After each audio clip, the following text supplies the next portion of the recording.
Hello students, welcome to John Max. Today class for 12th standard max exercise 2.7 third sum பார்க்கலாம். So question என்ன கொடுத்திருக்காங்க first பார்க்கலாம். If x1 plus iy1 into x2 plus iy2 into x3 plus iy3 plus etc.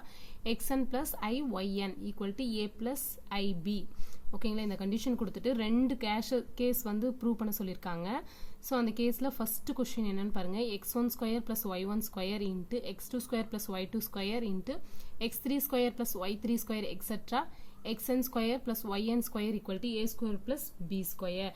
So இந்த condition தான் prove பண்ணணும் நம்ம. So given இது கொடுத்துருக்கிற கொஸ்டின்ல இருந்து ஸோ இந்த கண்டிஷனை ஆன்சர்ஸாக நம்ம ப்ரூவ் பண்ணுவோம். ஓகேங்களா, ஸோ கொடுத்துருக்கிற கொஸ்டின் என்ன கொடுத்துருக்காங்கன்னா அது ஃபஸ்ட்டு எழுதிக்கலாமா. என்ன கொடுத்துருக்காங்க அப்படின்னா x1 plus x1 plus I y1 x2 plus I y2 x3 plus I y3 etc. xn plus I yn equal to a plus ib. So கொடுத்துக்கிற கொஸ்டின் தான் எடுத்து எழுதியிருக்கோம். ஃபஸ்ட்டு எப்பயுமே அதை எழுதி பழகுங்க. கொடுத்துக்கிற கொஸ்டின் நம்ம போய் எழுதிட்டோம். ஸோ இதிலேருந்து என்ன பண்ணலான்னா ஃபஸ்ட்டு மாடுலஸ் எடுக்கலாமா. போத் சைட்ஸ் ஆஃப் மாடுலஸ்ன்னு கொடுத்துக்கோங்க. ஓகேவா, மாடுலஸ் கொடுத்தோம் அப்படின்னா எல்லாத்துக்கும் என்ன வந்து மாடுலஸ் பண்ணுவோம். x1 plus I y1 x2 plus I y2 x3 plus I y3 etc. So இது நம்ம ஸ்பேஸ் வந்து எழுதியிருக்கேன். xn plus I yn space கோஷம் அப்படி எழுதியிருக்கேன். மாடுலஸ் டபுள் சைடு எடுக்கணும். ஓகேங்களா, போத் சைடு மாடுலஸ் கொடுத்துருக்கோம். அப்போ a plus ib. ஸோ இந்த மாடுலஸ் வந்து நம்ம எல்லாத்துக்கும் காமனாக எடுத்திருக்கேன். இப்போ வந்து சப்ராக்டாக பிரிச்சுக்கோங்க. ஃபஸ்ட்டு மாடுலஸை x1 plus I y1 into போட்டுக்கோங்க. ஓகேவா, கன்ஃபியூஸ் ஆகுதுன்னா இன்ட்டு போட்டுக்கோங்க. இல்லைன்னா நீங்கள் அப்படியே கூட எழுதலாம். x2 plus I y2 into x3 plus I y3 modulus etcetera xn plus I yn equal modulus a plus ib. ஓகேங்களா, நம்மளுக்கு மாடுலஸ்னா தெரியும். மாடுலஸ் வந்து ரிமூவ் பண்ணணும் அப்படின்னா டேக் ஸ்கொயர் எடுக்கணும். ஸ்கொயர் எடுத்து கொடுத்துக்கிற கண்டிஷனுக்கு ரூட் ஆஃப் ஸ்கொயர் எக்ஸ் எடுக்கணும், ரூட் எடுக்கணும். ஓகேங்களா, ரூட் எடுத்தால் மாடுலஸ் கேன்சல் ஆகிடும். ஸோ அதுக்கு மாடுலஸ் எடுக்கும்போது மாடுலஸ் கேன்சல் பண்ணால் ரூட் எடுக்கணும்னு சொல்லியிருக்கணும். அப்போ x1 square plus y1 square into x2 square y2 square.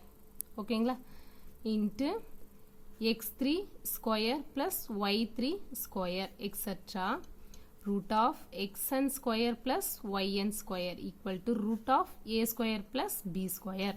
ஓகேங்களா, ஸோ மாடுலஸ் கேன்சல் ஆகணும். என்ன பண்ணணும், நம்மளுக்கு ரூட் எடுத்தால் மாடுலஸ் கேன்சல் ஆகிடும். இப்போ ரூட் இருக்குது. இந்த ரூட்டை நம்ம கேன்சல் பண்ணால் squaring on both side. Square எடுத்தால் என்ன ஆகும், ரூட் கேன்சல் ஆகுமா. Squaring on both side. ஓகேங்களா, ஸ்கொயர் எடுத்தால் ரூட் கேன்சல் ஆகிடும். ரூட் கேன்சல் ஆனால் ரிமைண்டர் என்ன இருக்கும், x1 square plus y1 square into x2 square y2 square into x3 square y3 square etcetera xn square yn square equal to என்னாகும் a square plus b square. ஓகேங்களா, so answers வந்துச்சா, condition prove ஆயிடுச்சா. So கொடுத்துக்கிற given கொஸ்டின்லேருந்து நம்ம கண்டிஷனை prove பண்ணிட்டோம். Simple தான். Modulus எடுத்துட்டு அதை போத் சைட் மாடுலஸ் கொடுத்துட்டோம் அப்படின்னா ஸ்கொயர் எடுத்தோம்னா ரூட் கேன்சல் ஆகிடுமா. ரூட் கேன்சல் ஆனால் நமக்கு ஆன்சர்ஸ் கிடச்சிச்சு. Simple questions, very important questions. ஓகேவா ஸ்டூடெண்ட்ஸ், சப்ஸ்கிரைப் பண்ணாதீங்க. கண்டிப்பாக சப்ஸ்கிரைப் பண்ணுங்கள், லைக் பண்ணுங்கள், ஷேர் பண்ணுங்கள். நெக்ஸ்ட்டு இதுலேயே செகண்ட் கேசஸ் பாருங்கள். Summation r equal to 1 to n tan inverse of yr by xr equal to tan inverse of b by a prove பண்ணணும். tan inverse of b by a plus 2k by k வந்து epsilon zல இருக்கு. So கொடுத்துக்கிற condition நம்மளுக்கு கொஸ்டினில் first என்ன கொடுத்துருந்தாங்க அப்படின்றத first எழுதிக்கலாம். x1 plus I y1 x2 plus I y2 x3 plus I y3 etc.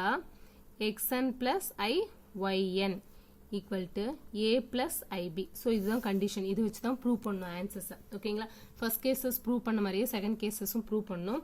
So கொடுத்துக்கிற கண்டிஷனை நான் கொஸ்டின் அப்படியே எடுத்து எழுதியிருக்கேன். இதில் என்ன பண்ணுங்க, ஃபர்ஸ்ட் ஆர்குமெண்ட் எடுத்துக்கலாமா. இப்போ போத் சைடு ஓகேவா, முன்ன மாடுலஸ் எடுத்தோம், இப்போ ஆர்குமெண்ட் எடுப்போம். ஸோ இப்போ எடுத்துக்கணும், ஃபுல்லாக எடுத்துக்கலாம். x1 plus I y1 x2 plus I y2 x3 plus I y3 etc. xn plus I yn. ஓகேங்களா, அதே மாதிரி டபுள் சைடு எடுத்துக்கலாமா. a plus ib. இப்போ இது என்ன பண்ணலாம், சப்ராக்டாக ஒவ்வொன்றுக்கும் பிரித்து எழுதுறேன். ஓகேவா, so x1 plus I y1 into x2 plus I y2 into etc xn plus I yn equal to a plus ib. ஓகேங்களா? ஸோ நம்மளுக்கு ஃபஸ்ட்டு ஏஆர்ஜி கேன்சல் ஆகணும், ஆர்குமெண்ட் கேன்சல் ஆகணும் அப்படின்னா என்ன பண்ணணும்? இன்வெர்ஸ் எடுப்போமா? அப்போ ஆர்குமெண்ட் கேன்சல் ஆகுனா டேன் இன்வெர்ஸ் எடுப்போம். ஓகேங்களா? ஸோ அப்போ இது எப்படி மாற்றி எழுதணும்? Tan inverse of y1 by x1, tan inverse of y1 by x1 வருமா? y1 by x1 into அப்போ இங்கே ஆர்குமெண்ட்க்கு ஒவ்வொரு டைமும் ஃபார்முலாஸ் எழுதுக்கும் போது என்ன ஆகும்? ப்ளஸ் ஆகிடும்.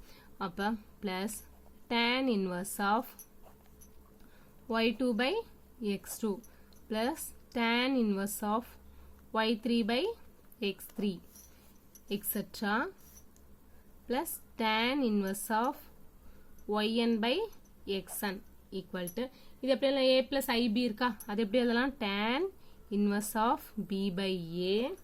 இதனுடைய ஜெனரல் ஃபார்மேட்னா 2k பை வந்து ஆட் பண்ணி எழுதணும். அப்போ k எங்கே இருக்கும்? எப்சிலான் இசட்ல இருக்கும். ஓகேவா? அதனுடைய ஜெனரல் ஃபார்மேட்னால 2k பையை ஆட் பண்ணி எழுதணும். இப்போ tan இன்வர்ஸ் ஆஃப் எப்படி இருக்கு அப்படின்னா 1 2 3 எக்ஸட்ரா n வரைக்கும் இருக்கு. ஸோ நம்மளுக்கு என்னங்கிற கண்டிஷன்ஸ் எது வரைக்கும் இருக்குன்னு இருக்காங்க? r equal to 1 to n வரைக்கும். அப்போ நமக்கு r கண்டிஷன் மாற்றிக்கலாமா என்னுக்கு பதிலாக? ஸோ இது எப்படி எழுதலாம் அப்படின்னா இப்போ எல்லாமே 1 2 3னால சமேஷன் r ஓட வேல்யூ 1ல இருந்து n வரைக்கும். ஏன்னா n வரைக்கும்ங்குது r ஓட வேல்யூ 1 2 3 4 5 கொடுத்துட்டே இருப்போம். அது எப்படி எழுதலாம்? சமேஷன்ல எழுதலாமா? அப்போ tan inverse of yr by xr. ஓகேவா? ஸோ ஆப்போசிட்ல என்ன இருக்கு? இன்னும் tan inverse of b by a plus 2k by k வந்து zல இருக்கு. ஓகேவா? ரொம்ப simple sum, very important sum. ஓகேவா? கண்டிப்பாக வரும், பார்த்துக்கோங்க. சப்ஸ்கிரைப் பண்ணாதீங்க, கண்டிப்பாக சப்ஸ்கிரைப் பண்ணுங்கள், லைக் பண்ணுங்கள், ஷேர் பண்ணுங்கள், உங்கள் ஃப்ரெண்ட்ஸுங்களுக்கும் ஷேர் பண்ணுங்கள். Thank you students. அது எங்களுக்கு ஒரு மோட்டிவேஷனாக இருக்கும். தேங்க்யூ.